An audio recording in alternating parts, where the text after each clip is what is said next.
അവിടെ മനുഷ്യർക്ക് ഇനി രക്ഷയുണ്ടോ എന്ന സംശയം വരുന്ന തരത്തിലേക്കാണ് വരുന്നത്. ഏതായാലും ചെതറിയോടിയ മനുഷ്യർ അവരെത്ര പേർ രക്ഷപ്പെട്ടു, എത്ര പേർ അവിടെ വീണു എന്ന് അറിയില്ല. ഏതായാലും ആശുപത്രിയിൽ എത്തിച്ചവരൊക്കെ പലർക്കും രക്ഷപ്പെട്ടു എന്ന നല്ല വാർത്ത കേൾക്കാനെങ്കിലും, ആശ്വാസ വാർത്ത കേൾക്കാനെങ്കിലും കാത്തിരിക്കുകയാണ്. മൂന്ന് പേരെ നമുക്ക് രക്ഷിക്കാൻ കഴിഞ്ഞിട്ടില്ല. നവമി, ഇപ്പോഴെന്താണ് മെഡിക്കൽ സംഘങ്ങളൊക്കെ എന്താണ് പറയുന്നത്? ഏറ്റവും ഒടുവിൽ അവിടെ നിന്ന് നല്ല വാർത്തകൾ എന്തെങ്കിലും ഉണ്ടോ നവമി? ആശ്വാസം പകരുന്ന വാർത്തകൾ?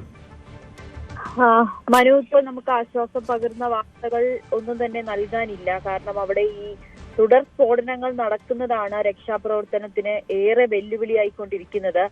ആളുകൾക്ക് ആർക്കും അതിന്റെ അടുത്തേക്ക് പോലും പോകാൻ കഴിയാത്ത ഒരവസ്ഥയിലേക്കാണ് ഫയർഫോഴ്സ് തീയണയ്ക്കാൻ പൂർണ്ണമായും അണയ്ക്കുവാനും കഴിയുന്നില്ല. അടുത്തുള്ള ഈ പടക്കങ്ങളിലെല്ലാം തന്നെ ഈ തീ ആളിപ്പടർന്നുകൊണ്ടിരിക്കുകയാണ്.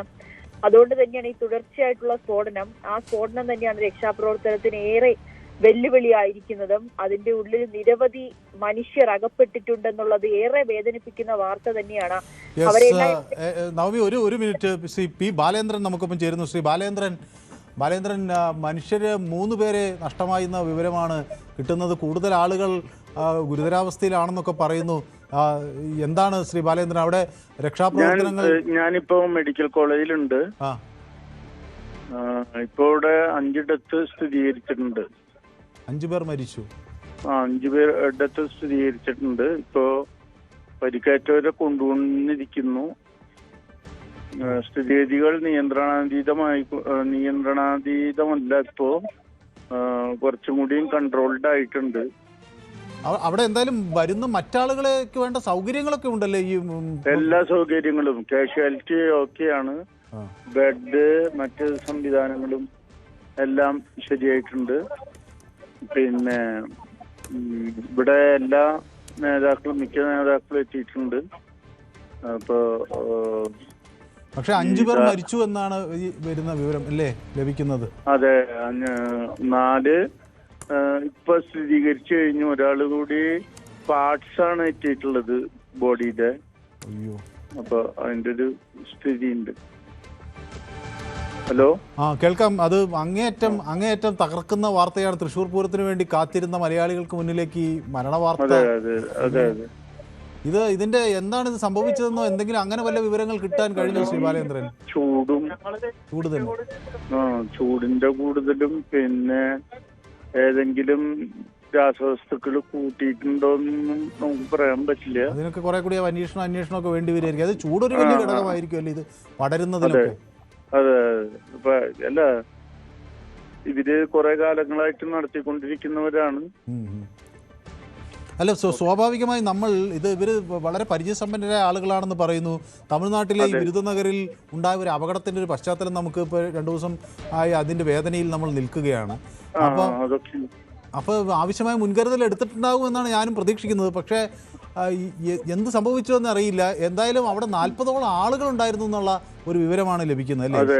ഏകദേശം 40 എന്നാണ്. ഏതായാലും ഇത് മെഡിക്കൽ കോളേജിന് തൊട്ടടുത്തായതുകൊണ്ട് പെട്ടെന്ന് ആളുകളെ ഇങ്ങോട്ട് പരമാവധി ആളുകൾ മെഡിക്കൽ കോളേജ് തന്നെയാണ് ഏറ്റവും പ്രധാനമായ ആശ്രയ കേന്ദ്രം അല്ലേ? യെസ്, വളരെ നന്ദി ശ്രീ ബാലേന്ദ്രൻ. പരമാവധി ആളുകളെ രക്ഷിക്കാനുള്ള ആ സന്നദ്ധ പ്രവർത്തനം താങ്കളുമുണ്ട് എന്നത് തന്നെ ഒരു ആശ്വാസം നൽകുന്നു. അവിടെ MLA ഉൾപ്പെടെയുള്ള ആളുകൾ അവിടെ അപ്പോൾ അതിനുവേണ്ടിയൊക്കെ അവിടെ ഉണ്ട് എന്ന് പറയുമ്പോൾ അതൊരു പരമാവധി ആളുകളെ രക്ഷിക്കാനുള്ള ജാഗ്രതയോടുകൂടിയുള്ളൊരു ശ്രമം ഉണ്ടാകും എന്ന് നമുക്ക് ഉറപ്പിക്കാം. യെസ് നവമി, അതാണ് ശ്രീ ബാലചന്ദ്രൻ്റെ വാക്കുകൾ കേട്ടിൽ 5 പേർ മരിച്ചിരിക്കുന്നു നവമി. നിരവധി പേർക്ക് പൊള്ളലേറ്റിരിക്കുന്നു. തൃശ്ശൂർ പൂരം നമുക്ക് ഒരു വേദനയായി മാറുകയല്ലേ? എന്താണ് ഇപ്പോൾ ലഭിക്കുന്ന വിവരങ്ങൾ? ഈ പടക്ക നിർമ്മാണശാലയിൽ അവിടെ തീയൊക്കെ എങ്കിലും അണയ്ക്കാൻ കഴിഞ്ഞു? മനു, എന്തായാലും ഏറെ വേദനിപ്പിക്കുന്ന വാർത്തകൾ തന്നെയാണ് ഓരോ മിനിറ്റുകൾ കഴിയുന്തോറും പുറത്തു വന്നുകൊണ്ടിരിക്കുന്നത്. ഇനിയെങ്കിലും ആളുകളെ ഇത്രയും വേഗം രക്ഷിക്കാൻ കഴിയട്ടെ എന്ന് നമുക്കും പ്രാർത്ഥിക്കാം. കാരണം അത്രയും വലിയൊരു സ്ഫോടനം തന്നെയാണ് അവിടെ സംഭവിച്ചിരിക്കുന്നത്. ഇത് എന്തുകൊണ്ടാണ് ഈ സ്ഫോടനം സംഭവിച്ചതെന്ന് ഇപ്പോഴും വ്യക്തമാകുന്നില്ല. ഈ വെയില് തന്നെയാകാം ഒരു പ്രതികൂല സാഹചര്യം ഉണ്ടാക്കിയത് എന്ന ഒരു നിഗമനമൊക്കെയാണ് ഇപ്പോൾ പുറത്തു വന്നിരിക്കുന്നത്. എന്തായാലും അത് നമുക്ക് വഴിയെ കണ്ടെത്താം. പക്ഷെ ഇപ്പോൾ ആളുകളെ രക്ഷിക്കുക എന്നൊരു പ്രവർത്തനമാണ് ഇപ്പോൾ നടത്തിക്കൊണ്ടിരിക്കുന്നത്. ഫയർഫോഴ്സ് അവിടെ എത്തി നാട്ടുകാരും ചേർന്ന് രക്ഷാപ്രവർത്തനം നടത്തിക്കൊണ്ടിരിക്കുകയാണ്. എത്രയും വേഗം അവിടെ നിന്നും ആളുകളെ ആശുപത്രിയിലേക്ക് എത്തിക്കുക എന്നത് തന്നെയാണ് ലക്ഷ്യവും. ആശുപത്രി എല്ലാം സജ്ജമായിട്ടുണ്ട്. മെഡിക്കൽ കോളേജും കോഴിക്കോട് നിന്ന് അടക്കം വിദഗ്ധ ഡോക്ടർമാരെ തൃശ്ശൂരിലേക്ക് എത്തിക്കാനുള്ളൊരു നിർദ്ദേശം ആരോഗ്യമന്ത്രി നൽകി കഴിഞ്ഞു എന്നാണ് അറിയാൻ സാധിക്കുന്നത്. അങ്ങനെ രക്ഷാപ്രവർത്തനത്തിന് വേണ്ടിയിട്ടുള്ള എല്ലാം സജ്ജമായിട്ടുണ്ട്. രക്ഷാപ്രവർത്തനം ഇപ്പോൾ വെല്ലുവിളിയാകുന്നത് തുടർച്ചയായിട്ടുള്ള അവിടുത്തെ ഉള്ളൊരു സ്ഫോടനം തന്നെയാണ്. തുടർച്ചയായി ഓരോ ഇതും പൊട്ടുന്നതും ഈ സ്ഫോടനം സംഭവിക്കുന്നതും നാട്ടുകാർക്കോ അല്ലെങ്കിൽ ഫയർഫോഴ്സിനോ ഉള്ളിലേക്ക് പ്രവേശിച്ച് ആളുകളെ പുറത്തേക്ക് എത്തിക്കുന്നതിനുള്ളൊരു വെല്ലുവിളി അത് മാത്രമാണ്. എന്തായാലും തീ അണയ്ക്കാനുള്ള പരിശ്രമം തന്നെയാണ് അവിടെ നടത്തിക്കൊണ്ടിരിക്കുന്നത്. വളരെ വലിയ ഒരു രക്ഷാപ്രവർത്തനം തന്നെയാണ് അവിടെ പുരോഗമിച്ചുകൊണ്ടിരിക്കുന്നത്. ഈ ആളുകളുടെ അതിനുള്ളിൽ അകപ്പെട്ട തൊഴിലാളികളുടെ ശരീരങ്ങൾ ശരീര അവയവങ്ങൾ ചിന്നിച്ചിതറിയ അവസ്ഥയിലേക്കാണ് എന്നുകൂടി അറിയാൻ സാധിക്കുന്നുണ്ട്. അതൊക്കെ തന്നെയാണ് നമ്മളെ ഏറെ വേദനിപ്പിക്കുന്നതും. ഇനിയും മരണസംഖ്യ ഉയരരുതേ എന്ന് തന്നെയാണ് നമ്മൾ പ്രാർത്ഥിക്കുന്നത്. ഇത്രയും പേര്, അതായത് അവിടെയുള്ള ആളുകൾ പറയുന്നതനുസരിച്ച് ഉച്ചയ്ക്ക് ഊണിനായി 40 ഊണാണ് പറഞ്ഞിരുന്നത്. ആ ഒരു സാഹചര്യത്തിലാണ് ഇപ്പോൾ 40 പേരായിരിക്കും അവിടെ ഉണ്ടായിരിക്കുന്ന എന്നൊരു നിഗമനത്തിൽ ഉണ്ടായിരുന്നത് എന്നൊരു നിഗമനത്തിലേക്ക് എത്തുന്നത്. പക്ഷെ അതിപ്പോഴും സ്ഥിരീകരിച്ചിട്ടില്ല. കൃത്യമായിട്ടുള്ളൊരു കണക്ക് നമുക്ക് പറയാൻ സാധിക്കുന്നില്ല. 40ഓളം പേരാണ് അതിന്റെ ഉള്ളിൽ അകപ്പെട്ടത്. അതിലിപ്പോൾ 5 പേരുടെ ജീവൻ നഷ്ടമായിരിക്കുന്നു. പലരെയും ആശുപത്രിയിലേക്ക് എത്തിക്കാൻ സാധിച്ചു. അത് എത്ര പേരെയാണ് ആശുപത്രിയിലേക്ക് എത്തിച്ചതെന്നുള്ളത് കണക്കും നമുക്ക് പുറത്തു വന്നിട്ടില്ല. ഈ സ്ഫോടനത്തിന്റെ അത്രയും വലിയ സ്ഫോടനം, ആ തീയും പുകയും ഉയരുന്നത് കാണുമ്പോൾ തന്നെ മനസ്സിലാകും എത്രമാത്രം സ്ഫോടനമാണ് അവിടെ ഉണ്ടായതെന്ന്. മെഡിക്കൽ കോളേജിന്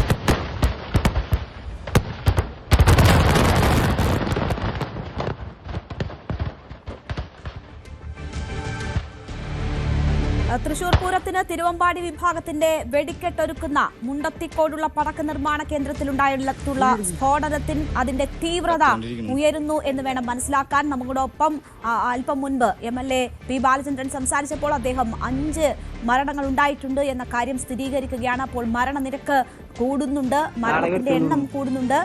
ആ രീതിയിൽ വളരെ വലിയ വേദനയുണ്ടാക്കുന്ന വാർത്തകളാണ് അവിടെ നിന്ന് വന്നുകൊണ്ടിരിക്കുന്നത്. ഇപ്പോഴും അവിടെ എന്താണ് സംഭവിച്ചത് എന്നതിൻ്റെ ഒരു പൂർണ്ണ ചിത്രം നമുക്ക് വ്യക്തമായിട്ടില്ല. രക്ഷാപ്രവർത്തകർക്കുൾപ്പെടെ അവിടേക്ക് എത്തുന്നതിന് ഇപ്പോഴും പരിമിതികളുണ്ട്. 2.5 ഏക്കറോളം വരുന്ന സ്ഥലത്ത് 5 വെടിക്കെട്ട് പുരകളാണ് ഉണ്ടായിരുന്നത്. അവിടെ ഇപ്പോഴും പൊട്ടിത്തെറിക്കുന്നതിന്റെ ശബ്ദം നമുക്ക് കേൾക്കാം. അപ്പോൾ അവിടേക്ക് ഇപ്പോഴും രക്ഷാപ്രവർത്തകർക്ക് പൂർണ്ണാർത്ഥത്തിൽ എത്തിപ്പെടാൻ പറ്റിയിട്ടില്ല എന്നൊരു സാഹചര്യമുണ്ട്. എന്താണ് സംഭവിക്കുന്നത്, എന്താണ് ഈ ദുരന്തത്തിന്റെ? കൂടുതൽ വാർത്തകൾക്ക് News 18 Keralam YouTube channel subscribe ചെയ്യുക.